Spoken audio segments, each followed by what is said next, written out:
Hello दोस्तों, बिस्टार्ट में आपका स्वागत है। तो आज हम बात करने वाले हैं एक नए टॉपिक के बारे में और आज हम बात करने वाले हैं ड्रॉप शिपिंग के बारे में। ड्रॉप शिपिंग होती क्या है, इंडिया में आप किस तरह से इसे कर सकते हैं, क्योंकि इंडिया में कंपटीशन बहुत ही कम है और लोग बहुत ही कम कर रहे हैं। जबकि यूएस, यूके, कनाडा या ऑस्ट्रेलिया की बात करें तो ड्रॉप शिपिंग काफ़ी ज़्यादा पॉपुलर है, लेकिन इंडिया में ये उतनी ज़्यादा पॉपुलर नहीं है। तो यहाँ पर अभी टाइम है आपको इसको करने का, इसे शुरू करने का, और इसे एज ए करियर भी आप इसे ले सकते हैं, एज ए बिजनेस भी आप इसे ले सकते हैं और इनकम सोर्स तो यह है ही। ड्रॉप शिपिंग किस तरह से कर सकते हैं, कहां से शुरुआत करनी है, क्या होती क्या है और उसके अलावा इनकम कितनी जनरेट कर सकते हैं आप सिर्फ और सिर्फ ड्रॉप शिपिंग के माध्यम से। इस पूरी एपिसोड में हम उसी के बारे में बात करने वाले हैं, ड्रॉप शिपिंग को टोटली समझने वाले हैं। सबसे पहले बात करते हैं ड्रॉप शिपिंग होती क्या है। तो बेसिकली ड्रॉप शिपिंग चार चीज़ों से मिलकर बनी हुई होती है। पहला है कस्टमर, दूसरा है स्टोर, तीसरा है रिटेलर या सेलर और चौथा है प्रोडक्ट। ठीक है, तो अब इसे समझते हैं कि ड्रॉप शिपिंग होती क्या है। अगर मैं ड्रॉप शिपिंग शुरू करना चाहता हूं तो मुझे करना क्या होगा। सबसे पहले मुझे अपना एक ऑनलाइन स्टोर खोलना होगा, जो कि कैसे खोलना है आगे बात करेंगे। अब मुझे उन पर प्रोडक्ट्स लाने हैं, मुझे सेलर्स ढूंढने हैं जो होलसेल सेलर्स होते हैं, जिनके प्रोडक्ट्स काफ़ी सस्ते होते हैं। मान लीजिए कोई ऐसा प्रोडक्ट है जो मार्केट में, लोकल मार्केट में नहीं है और वो मुझे प्रोडक्ट उस होलसेल मार्केट में 50 रुपये का मिलता है, तो मुझे उसी प्रोडक्ट को लिस्ट करूँगा अपनी स्टोर पर, अपनी वेबसाइट पर, जहाँ पर मैं उस प्रोडक्ट को 50 रुपये में नहीं बल्कि 100 या 200 रुपये में लिस्ट करूँगा, ताकि लोग वहाँ से खरीदें। और जब लोग वहाँ से ऑर्डर प्लेस करेंगे, लोग वहाँ से खरीदेंगे, तो मुझे प्रॉफिट होगा। मुझे सिर्फ जो सेलर है उसको सिर्फ 50 रुपये देने हैं, बाकी अगर मैंने वो प्रोडक्ट 100 रुपये में बेचा है या 150 रुपये में बेचा है तो बाकी का मुझे प्रॉफिट हो रहा है। तो बेसिकली यहाँ पर यही सिस्टम होता है कि आपको कोई भी प्रोडक्ट सेल नहीं करना होता, आपके पास कोई प्रोडक्ट नहीं होता, आपको बीच में एक मीडियोकर की तरह रखना होता है और वहाँ से आपका मार्जिन निकल जाता है। ना तो आपको उस कस्टमर की टेंशन है, ना आपको सेलर की टेंशन है। आपको जब आपके पास प्रोडक्ट का ऑर्डर आता है, आपको सीधा सेलर से कॉन्टैक्ट करना है और सेलर ही प्रोडक्ट कस्टमर तक पहुँचाएगा, आपको अपना मार्जिन वहाँ से बीच में से मिल जाएगा। इतना सिंपल सा प्रोसेस होता है ड्रॉप शिपिंग का। लेकिन आप इसे करेंगे कैसे और कहाँ से ये करेंगे, आप कहाँ से स्टोर बनाएंगे, कहाँ से सेलर पकड़ेंगे, उन सब के बारे में हम डिटेल में बात करने वाले हैं। क्योंकि यहाँ पर आपका जो इनकम है वो काफ़ी ज़्यादा है और आपका जो खर्चा होता है शुरू में वो काफ़ी ज़्यादा कम है। उसके बारे में बात करते हैं कि सेलर कहाँ से लाएंगे और अगली स्टेप क्या होगी। स्टार्ट करने की अगली स्टेप ये होगी कि आपको इसके बेसिक्स पहले समझने हैं। अगर आपको इस चीज़ में इंटरेस्ट है तो ही आप इसमें आगे बढ़ सकते हैं। आपको यहाँ पर बेसिक समझने हैं और बेसिक इसलिए समझने हैं क्योंकि यहाँ पर ड्रॉप शिपिंग बहुत ही फैला हुआ कारोबार है। मतलब यहाँ पर काफ़ी सारे तरीके हैं, काफ़ी सारी वेबसाइट्स हैं जहाँ पर आप अपना स्टोर बना सकते हैं, लेकिन काफ़ी ज़्यादा फ्रॉड्स भी यहाँ पर होते हैं।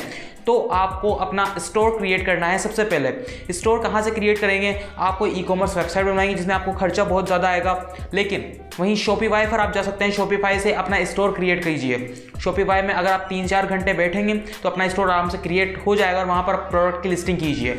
अब नेक्स्ट क्वेश्चन ये आता है कि आप प्रोडक्ट की लिस्टिंग कहाँ से करेंगे। ना तो आप कोई प्रोडक्ट बनाते हैं, ना आप कोई प्रोडक्ट है आपके पास, तो प्रोडक्ट की लिस्टिंग कहाँ से होगी। उसके लिए आपको क्या करना पड़ेगा, उसके लिए आपको सेलर्स से कांटेक्ट करना पड़ेगा। कौन से सेलर्स से कांटेक्ट करना पड़ेगा, वो सेलर जो होलसेल मार्केट में हैं या वो वेबसाइट जो होलसेल मार्केट में हैं।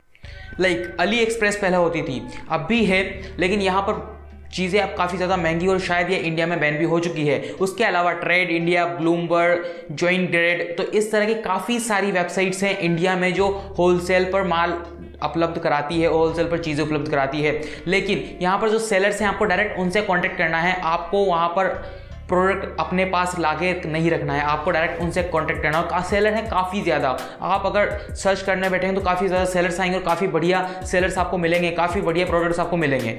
तीसरी चीज़ है आपको कौन से प्रोडक्ट चूज़ करने हैं। प्रोडक्ट मान लीजिए आपके इंटरेस्ट के हिसाब से हो गए, शायद आपको कोई केबल्स हैं या फिर कोई गैजेट्स हैं जो 500-1000 रुपये के अंडर आते हैं, जो अमेजन पे आप देखते हैं, वो आपको करने हो। आपको कोई बुक्स करनी है, आपको मर्चेंडाइज टी-शर्ट वगैरह करनी हो, तो इन सारे चीज़ों का कॉम्बिनेशन भी अपनी लिस्ट में डाल सकते हैं, अपनी उस स्टोर में डाल सकते हैं।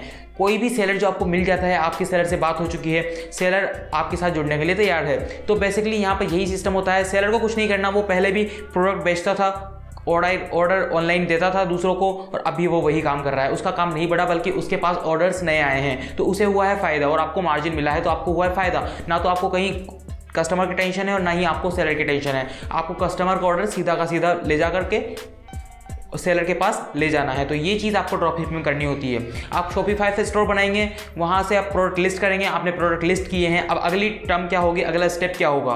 पहली चीज़, कुछ प्रिकॉशंस हैं, आपको अपनी जो वेबसाइट है वो बढ़िया तरीके से डिज़ाइन करनी है, नहीं तो आपको कंटेंट नहीं मिलेगा और आपको कस्टमर जो है वो वहाँ पर नहीं आएगा।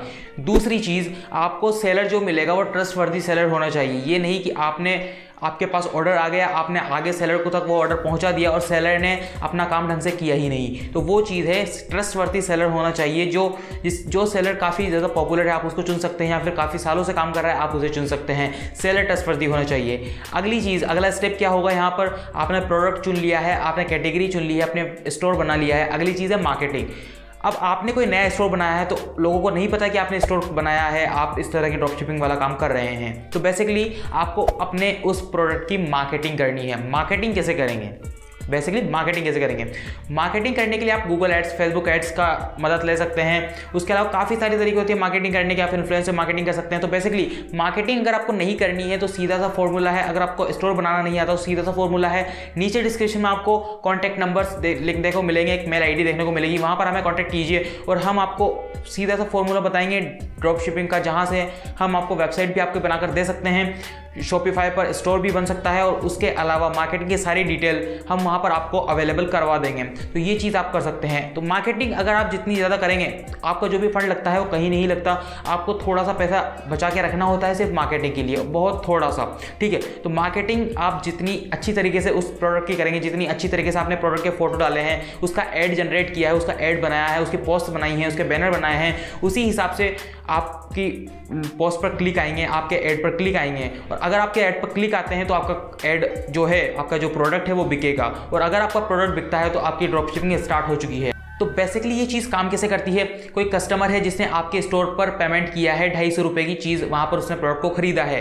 बेसिकली वो प्रोडक्ट था 50 रुपये का, लेकिन आपने उसे 250 में लिस्ट किया था, उसने 250 को पेमेंट वहाँ पर किया। जैसे ही आपके पास पेमेंट आता है, आपने कस्टमर की जो डिटेल होती है, जो भी ईमेल ID, फ़ोन नंबर और एड्रेस होता है, और 50 रुपये जो कि उसकी कीमत है उस प्रोडक्ट की, वो आपने आगे ट्रांसफर कर दी हुई होती है सेलर के पास। सेलर को वो सारी इन्फॉर्मेशन मिलती है और सेलर डायरेक्टली अपने कस्टमर के पास डायरेक्ट प्रोडक्ट भेज देता है। तो आपको वहाँ पर बीच में कोई काम है ही नहीं, आपको सिर्फ काम है सेलर तक इन्फॉर्मेशन पहुँचाने का, कस्टमर की इन्फॉर्मेशन पहुँचाने का, एंड देन आपका मार्जिन आपको मिल जाता है और ड्रॉप शिपिंग की एक जर्नी होती है वो कंप्लीट हो जाती है। तो इस तरह से आप इसे कर सकते हैं, आगे बढ़ सकते हैं। सेलर्स काफ़ी ज़्यादा हैं, प्रोडक्ट्स काफ़ी ज़्यादा हैं, आपको रिसर्च जैसे जैसे करेंगे आपको पता लगता जाएगा। और अर्निंग की बात करते हैं अब, तो बेसिकली यहाँ पर अर्निंग फिक्स नहीं है, अर्निंग है मार्जिन बेस्ड। मार्जिन बेस्ड किस तरह से आप कह सकते हैं इसे, अर्निंग किस तरह से यहाँ पर कर सकते हैं आप। मान लीजिए कोई 50 रुपये की चीज़ को आपने 250 में बेचा है, तो आपको 200 रुपये का प्रॉफिट वहाँ पर होता है। 200 रुपये का प्रॉफिट में आप ना मार्केटिंग कॉस्ट अलग से निकालेंगे, फिर भी आपको 100 से 150 रुपये आराम से बच जाएंगे। तो एक प्रोडक्ट पर अगर आपको 100 से 150 रुपये बचते हैं तो इस हिसाब से आपकी अर्निंग होती है। आपको प्रोडक्ट विनिंग चुनना है जो कि ज़्यादा से ज़्यादा बिके, लोकल मार्केट में अवेलेबल ना हो। उससे अलावा आपको मार्केटिंग बढ़िया तरीके से करनी है और आपको ड्रॉप शिपिंग की जो जर्नी होती है, जो एक साइकिल होती है, वो स्टार्ट हो जाती है और वहाँ से आपका करियर भी स्टार्ट हो जाता है। तो अर्निंग बेसिकली मार्जिन बेस्ड है। आप जितने ज़्यादा प्रोडक्ट बेचेंगे, आप जितने ज़्यादा ऑर्डर लेंगे, उतनी ज़्यादा आपको अर्निंग होगी। और अगर आप इस फील्ड में साल, 2 साल, 3 साल सर्वाइव कर जाते हैं तो या इसे आप एज ए करियर ले सकते हैं। और ये ज़रूरी नहीं कि आप इंडिया में ही ड्रॉप शिपिंग चलाएं, आप इंडिया के बाहर इंडिया से ड्रॉप शिपिंग चला सकते हैं, क्योंकि वहाँ पर जो चीज़ें डॉलर्स में काम करती हैं, डॉलर्स में लोग खरीदते हैं। तो आप एड्स जो हैं वो इंडिया के बाहर भी रन कर सकते हैं और वहाँ से भी काफ़ी तगड़ा इन्फॉर्मेशन ले सकते हैं, काफ़ी बढ़िया तरीके से प्रोवाइड करा सकते हैं लोगों को ऑर्डर्स और सेलर को अपनी कीमत। सो बेसिकली ड्रॉप शिपिंग ये होती है। अगर आपको ड्रॉप शिपिंग में बिल्कुल भी इंटरेस्ट नहीं है तो हमने कई सारे एपिसोड्स बनाए हैं, ब्लॉगिंग से रिलेटेड, गेमिंग से रिलेटेड, मीमिंग से रिलेटेड और यहाँ पर वेबसाइट डेवलपमेंट से रिलेटेड। उसके अलावा 20+ एपिसोड्स इस पूरी सीरीज में आने वाले हैं और ये है आधी सीरीज़ हमारी खत्म हो चुकी है, लेकिन उसके अलावा भी काफ़ी ज़्यादा एपिसोड्स यहाँ पर आने वाले हैं। अगर आपने अभी तक चेकआउट नहीं किए हैं पिछले एपिसोड, जहाँ पर हमने बताया कि आप घर बैठे किस तरह से मनी अर्न कर सकते हैं, तो उन्हें आपको सब्सक्राइब करना है पहले चैनल को और फिर देखना है उन्हें। और हमारे बिस्टार्ट्स के नाम से हैंडल हैं सोशल मीडिया पर, फेसबुक, ट्विटर और इंस्टाग्राम पर, आपको उन्हें भी फॉलो करना है। तब तक के लिए सी यू।